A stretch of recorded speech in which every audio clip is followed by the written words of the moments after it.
Finally, we start with the session Systems of Surveillance.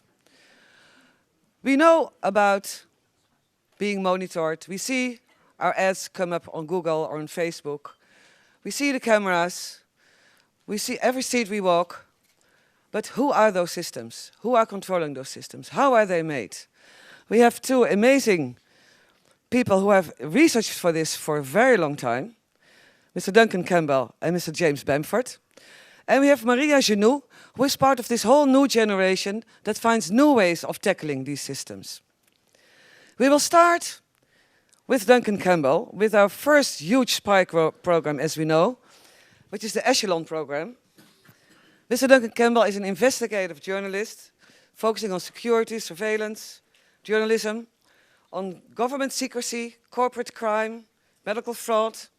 He published in the New Statesman, Guardian, Observer, Sunday Times. And early this month, he was at the European Parliament, where he was discussing with the people in the Parliament, with the members of Parliament, the Echelon program. Because finally, its history has been written. And he will share this with us. Mr. Duncan Campbell. Thank you.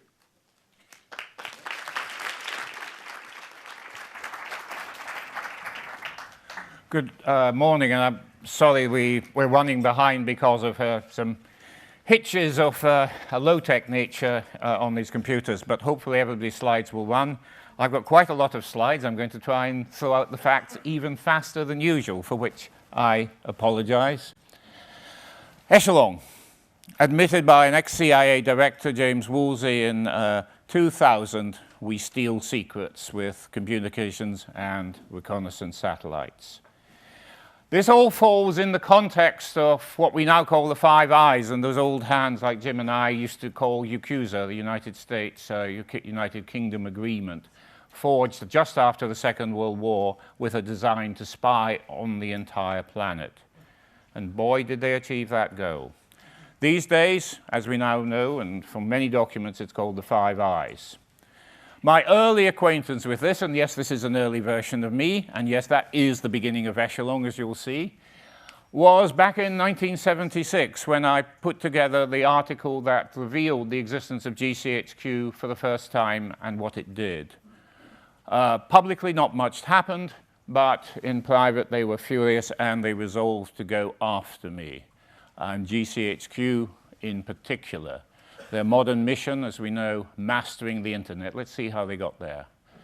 And coming soon, in The Intercept magazine, which was founded by Mr. Omijar, who was mentioned earlier, this is set up particularly to publish material deriving from or related to the revelations of Edward Snowden. Jim has written a very good piece, which you should read, of his history of investigating NSA with some fantastic stories in it. That went out at the start of October, and I've written a piece following up. It's in preparation now. We hoped it might be published today because there is new material on Echelon, very important stuff, coming out thanks to Mr. Snowden. The date is near, that's all I can say. It depends on processes in the United States. The Eavesdroppers article of 1976 consisted of information from American sources who weren't, as now, covered by the United States, British laws, and at its heart, a map of all the listening stations around Britain, which the people inside government thought came from a dead secret source, but actually was me on a bicycle in a telephone directory. They were not pleased with us, and as a result of their displeasure, 8 months later, with a former soldier and another journalist, we were arrested, put on trial, and they made a transcript of what we'd said, and as you can see, they didn't want just to write secret on it once, they wrote it 3 times. And they were quite determined to bring a stop to everything that this conference and what Mr. Logan and all the other great people who are here to speak to you tried to do. They wanted a stop right there and then to investigation, and particularly into this area. They didn't just charge me under the strange, curious British law of the time of getting official information, which was a crime in Britain, but they added espionage charges, with the result that by the end of it, and by the time the story could be told, I was facing 30 years imprisonment and 2 counts of espionage. The story fell apart, the case fell apart, the story is being told. It's told again because actually the lawyer who defended us is about to reach his 100th birthday and he's still around. So in this country, GCHQ was secret until 1976. We got it out then, and in 1980 got out another story about one of the largest, well, in fact, the largest NSA field station in the planet. Jim will correct me if that's not up to date. Built in Britain and at the heart of Britain's international communications. Now, revisiting this story just in the last week or two has been quite a sensation for us because with the reporter who did it and who brought James and I together, we've realized that there's an untold story of how come that massive investigation, which was commissioned by the Sunday Times newspaper, great British newspaper, it never got out. And because of Jim's article, me talking to our intermediary, we flushed out what we think, we're still waiting, was the real way that that story was blocked. And hopefully we'll have that story within a week. But the Sunday Times put massive amounts of work. Linda Melvin, who was the journalist, constant fantastic sources, including one top NSA person, the kind of person that Si was talking about earlier. We haven't yet done the moral checks as to whether we can name this person, but he told us to go and look for the cables that connected Menwith Hill to the British phone system. And Linda went up there with a photographer, lifted the lid, and there they were. We'd like to name that guy and say thank you. We don't know yet if we could. But even back then, even in these dark days, just after coming out of prosecution, we had fantastic sources in the United States giving information and pointing to the early days of mass surveillance. Instead of going in the big British newspaper, it ran in my then left-leaning magazine, The New Statesman, the billion-dollar phone tap. And like quite a lot of other stories, until the modern era, it got forgotten.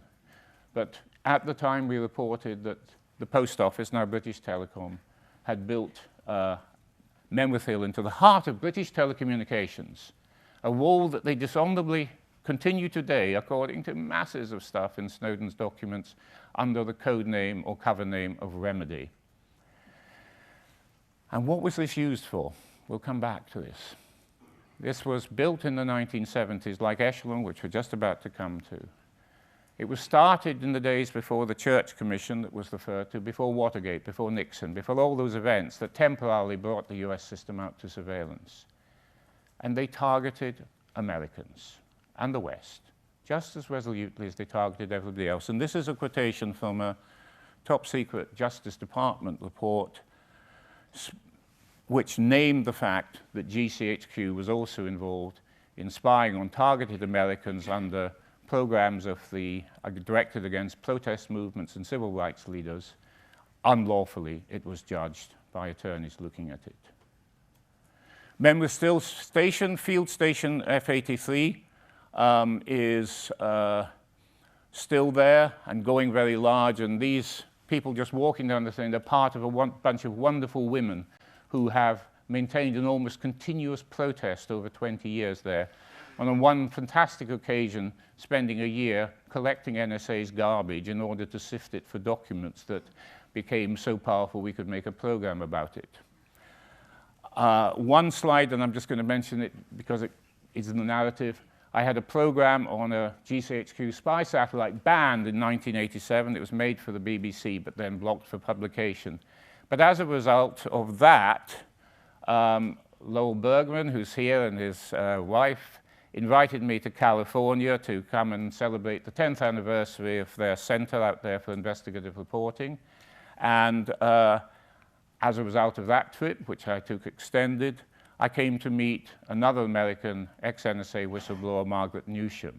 And Margaret told me all about Echelon. And that's where our story begins. 1988, Southern California. She was a whistleblower, another one in that honorable tradition. She'd worked in Silicon Valley, and she'd worked at Menwith Hill Station. And she had become concerned about corruption. She'd witnessed from Menwith Hill the spying on American citizens. She wanted to keep a lot of her personal involvement in giving me documents secret at the time, so the story doesn't say that. But 12 years later, with a big investigation underway, she said, say that I'm the source, just as like Mr. Snowden did. And in fact, by putting together what Margaret Newsham provided and what we can see now in Edward Snowden's papers, the big whole story comes out. And the way we told it, and by we I particularly mean me, Nikki Hager, who's sitting in the audience from New Zealand, and James, we got it right. And that's going to be shown. But let me take you back to the 1960s, because this is where this comes from. And if you can set your mind back in history, you may understand the extraordinary context of why this is so important, or why it's fundamental, because it was the first automated mass surveillance system. As people have said before, and will say after, they'd been listening to radio signals from the early years of the 20th century. It became industrial and effective in the Second World War, but they never ever stopped. 1961, Berlin. 62, the Cuba blockade, the missile crisis. 63, John Kennedy assassinated. 64, the Russians are arming big time. The nuclear missile race is on. And for those of us who lived through years, we were scared, and scared as shit. Soviet missiles, like American missiles, pose an existential threat to all of us, societies, and the planet. Who's not to be worried about that? But what they worried about wasn't the Soviet missiles, or at least half of the time. They worried about this other thing on the right there. That's the first international communications satellite, Intelsat, designed in 1965. Same year as many, many tests going on, and yet, when it came to the business, they were equally interested in Soviet satellites and spying on the West. So the Zircon project began in 1966. It was founded at exactly the same time as they founded a program to spy on Soviet satellites. That is the extraordinary thing. The reality of the threats of the Cold War are not to be denied and are not forgotten by those who were there. But the priority NSA gave to spying on its own citizens, because who was going to be the major communicators on those Western satellites? The people and companies of the United States, and the small, just then 11 countries that were going to be linked together by that first satellite. They founded the Echelon program. And they wanted it done, and they wanted it done from Britain, even in those days before they'd been caught out on their illegality. And in the consequence, they selected a site now notorious. It's still probably the epicenter of planetary mass surveillance, although that may change. It's in the English county of Cornwall in the southwest, near a seaside and surfing town called Bude. They had to build massive antennae to collect the signals. They needed to build the same very large antennae that the communications companies were putting in place to communicate. So on the left here, you see a terminal in Andover, Maine in the United States, which was the legitimate terminal to communicate. And the British, with American money, paid for by NSA, the kit was paid for by NSA, put in a terminal that was going to pick up all those signals and feed them into GCHQ's NSA spying system. And by the way, we're only in 1970 now. This is a 50-year-old history, not a history of the internet. These are the two terminals that were built at the time. This is yours truly, who didn't know what he was running outside in 1977, but somebody took the picture and we found it recently. It may even be in the Intercept in a week or so. These two terminals, and we have to thank James for this, because he found a marvelous letter in an archive of a former NSA director, which said that he had leaned shamefully, I don't know if I got that quote up now, they had leaned shamefully, the British guy had leaned shamefully in his American counterpart running NSA to get the British Treasury to pay just to run this station.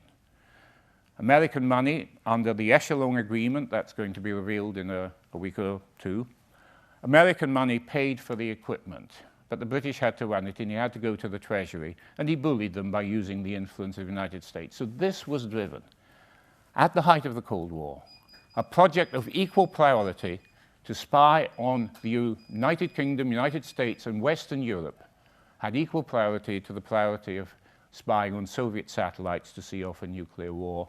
The British were, no doubt, willingly persuaded, then as now, to build the thing and put it in place.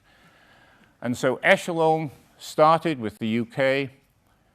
New stations were added at other locations as the satellite constellation expanded, and we will see just how much it expanded. But I remind you again, think of the year. We're in 1970. Nixon hasn't just got into power and he hasn't bugged Watergate. The Congress hasn't turned on him, he hasn't gone from power. America has driven Britain into getting the same priority on spying on Western communications, and at massive cost started the Echelon system to do it. New Echelon stations came after that. We have, for example, it's rather obscured by the additional image here, but one in Northwest America in the state of Washington, and another one down in Virginia, hidden in forests, gradually adding to the system. Later on, the Australians were to be persuaded to add 2 stations. A station was built in Japan, very big one, still going now. And Bude itself, with the cover name of Carboy, it's a fairly recent picture, has massively expanded.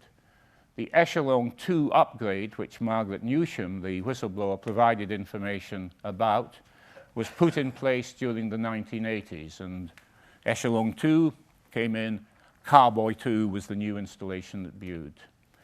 The key thing about Echelon, this is in James's writing, my writings, Nikki's writings, but don't trust all of the other stuff you read about Echelon because so many people turned it into the panopticon that does everything. It's a very specific project with a very specific purpose, horrific, global in scale, but it doesn't access television cameras. It doesn't sneak into your house. It doesn't do a lot of things that you may see in some of the looser articles. It intercepts communication satellites, not military satellites, but the communication satellites. For many years, our own satellites, because the Russians and the Chinese weren't and couldn't use those satellites. It brought in the first automatic processing, the stuff that is now at massive scale, as described in so many documents, out already, more coming from the Snowden archive. They used computers to do it. So everything had to be taken into computers, sorted according to lists of terms that were selected, and then that information that was gathered forwarded. Mostly in written communications, telex, telegraph-type signals, and then in the transition of the 80s and 90s, those started being computers talking to each other. NSA called this for a while C2C, computer-to-computer communications. Echelon covered that, of course. And this was the kind of equipment that Margaret Newsham's company, Lockheed, put together to install in Menwith Hill, in Bude, and in other locations around the world at US government expense. Get the Allies to provide the land and the people, but America paying for it. Then we come to the middle of the 1990s. This is New Zealand station at Waihopai in South Island. Nikki, stand up so people can see you. This is the book that got Echelon going. Nikki Hager did a lot of work, I think I'm right to say, utilizing the fact that in a small country, social relationships are easier to generate, and laid out, confirmed the story for those who were ready to believe us, and laid out the tapestry of how it worked, including the pivotal computer at the center, which was called the dictionary. And the dictionary spread around the world as a program on a single interception network. So within the Echelon system, you had the dictionary system of coordinated surveillance from all the satellites through all the ground stations, all the beams feeding in. The template for what we now see on a scale, I don't know how many knots, 9, a billion times larger, 1,000 billion times larger, at scale, beyond all comprehension. And of course, Nikki made a very important contribution to the New Zealand economy. You can get a very nice Sauvignon Blanc, which renamed its label because it was surrounding the spy station. Because of that, and perhaps by happenstance, people in Europe, although nowhere else, started paying attention. And reports were done in the European Parliament starting in 1998, and then they turned to me and said, write it all up. And this report was what I prepared in 1999 for 2000, setting out the whole tapestry of what echelon was, what it meant, and what was coming next. The European Parliament, reasonably enough, said, well, that's very interesting, but we're going to do it all again with MPs and engineers and new experts. And they spent 2001 doing that and came back and reported that they'd found it correct. And that report was handed to the Parliament in August, and a debate took place on many, many resolutions to control mass surveillance and spying on international communications. The European Parliament passed all of those resolutions on the 5th of September 2001. We know what happened next. And that was moved to be exploited with ruthless speed by people who didn't give a damn about the scale of carnage in Washington or New York, but knew where the opportunity was to do what they dreamed. And yes, I'm talking about you, Dick Cheney, because more than anything else, he is probably the architect of what was wrought next. At the time, NSA was preparing for the internet age. These are some declassified reports I got in the mid-noughties of the transition to digital network intelligence. They're written before 2001. They are the plan for tapping the internet. Now, in one of these most extraordinary developments, the person who basically wrote this report is now my friend, a whistleblower. He stayed with me, Jim knows him. His name is Bill Binney, and he was the person running the SIGINT Automation Research Center. He shared the shock of the attacks on America, of fleeing from NSA's headquarters. And yet, just days later, with others who've now also walked from the agency, he saw what Cheney had orchestrated and put in place before even the president had put his signature on the top secret program that's taken more than a decade to outline. I'm sure James is going to say a lot more about this. Stellar Wind was underway before the president even authorized the surveillance project. And Bill and the others remember the room at the end of their corridor in one of NSA's blocks, which was targeting the Soviet Union's high command, being cleared out, and the corridors filling with racks of Dell servers which were there to spy on the American people. We've been here before. We were here in the 1960s, and there it was. And now we can see it not just through the lens of Edward Snowden, but so many courageous people who, more than a decade before, came out of NSA to talk about it. Echelon has continued, of course, and grown to scale. This is one of the early Snowden slides. I'm sorry it's a bit blurred. There is a better one now, but I couldn't find it last night. I apologize. They now call it Fawnsat collection. These are all the old Echelon stations. You can just see Carboy, that's Bude. You can see Moonbenny, that's Menwith Hill. You can see Jackknife, that's the one in Washington. Timberline, that's the one in West Virginia. And then there were new stations. Britain had built one in Oman. Australia and New Zealand had joined in, the one in Japan we've seen. So that is all consistent. That was the first of the material from Edward Snowden that was confirming Echelon was just as we understood it. But his papers, and there's more to come, are going to reveal the scale in which this has become an international enterprise, far beyond just the simple Five Eyes. All sorts of countries have been co-opted massively into this single systematic automated system. Denmark, for example, paid for by NSA, as usual. Spain has a ground station. You don't often hear about them or think they're significant. Sweden is hugely important. And again, they listen to the satellites, and of course, they tap the cables. This is the Snowden slide. It's not 5 eyes anymore. It's not the 5 English-speaking countries. It's 35 eyes. All part of a massive, global, integrated system with third parties playing a major role in just feeding in what NSA wants. So the countries have a point. They have embassy spy centers. They have malware systematically inserted into computers, 50,000 in one report, 1 million in another. And of course, they tap the optical fiber cables. NSA also subverts the internet by subverting companies and the hardware and the software and the crypto systems. And this story is just starting to pour out, and it's probably going to be a flood within years. But it matters, not just to our privacy, but corporations like Cisco and Juniper, who the world has now learned have their products compromised both without and without the will, have seen their stock collapse just in the last few days. That is the significance of putting spying ahead of people and commerce. In total, 5 countries, 30 partners, 90 commercial partners. This is old data from Snowden slides. 20 major cable accesses, 20 more covert cable accesses, 100 embassy interception sites, and the millions of computers that are infected with NSA malware. And again, the last few days have seen extraordinary discoveries of those systems, together with reports, I'm told, even this morning, that actually the malware detection companies have been seeing this for years and keeping quiet. And so we come to the new meme that Snowden has brought us to us, that even in the face of this massively expanding empire of surveillance, they want to collect it all, quote unquote. You can see it in one of the Guardian articles. I think the author may even be with us. And an early slide saying, collect it all. That is also true of the Echelon program. This, remarkably, is not an Echelon station. It's a satellite TV station in Los Angeles downtown.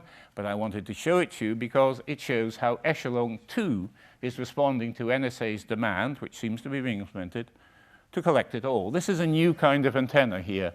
It's called a torus. And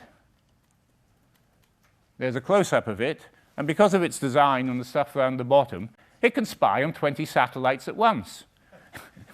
About 20, 25. And over the last few years, they've been creeping in at all the Echelon stations in Britain, in America, at Fort Meade itself, out in the Gulf in Oman, and elsewhere. So the collect it all mission is expanding. Echelon is growing.